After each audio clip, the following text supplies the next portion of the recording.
When a compensation committee or those officers to whom the committee has delegated authority to grants incentive-based equity compensation, it has to be careful about the timing of when it does that.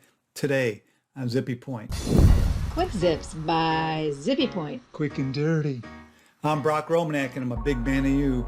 Man, I could talk forever about the backdating of options scandals from a few decades ago when people first asked me whether I thought that companies would engage in such a practice back then. I said they were nuts to be even asking that.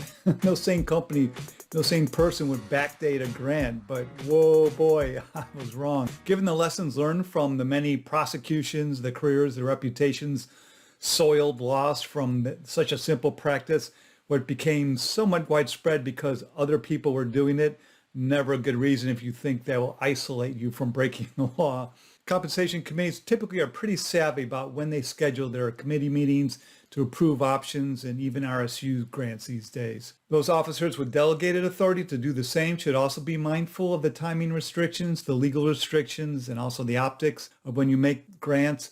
By the way, I have a separate Vid-Guide about board delegation of RSU and option grants, a link to which is beneath this video. The key is that you want to avoid making grants during a blackout period. That's the period of time when a company's insider trading policy sets forth when insiders are presumed to have possession of material non-public information and thus are barred from making any trades in the company's stock.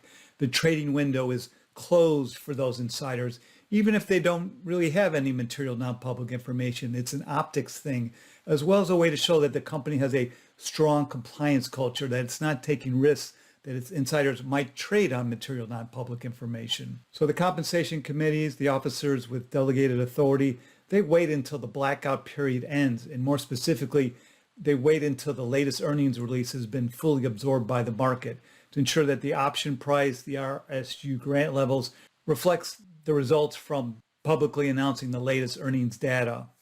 If you don't time the grants like this, you run a real risk of spring loading the grants. The grants won't reflect the impact of favorable information that resulted from the release of earnings. Plaintiffs' lawyers will be all over this. They have brought spring loading cases for both options and RSU grants, alleging breaches of fiduciary duty, breaches of the duty of loyalty, acting in bad faith. You might have disclosure issues as part of your SEC filings, corporate compliance issues. It's a real scene, man.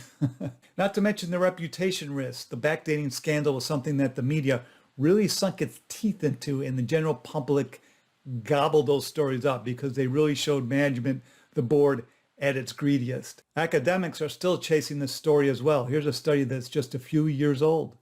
Beware.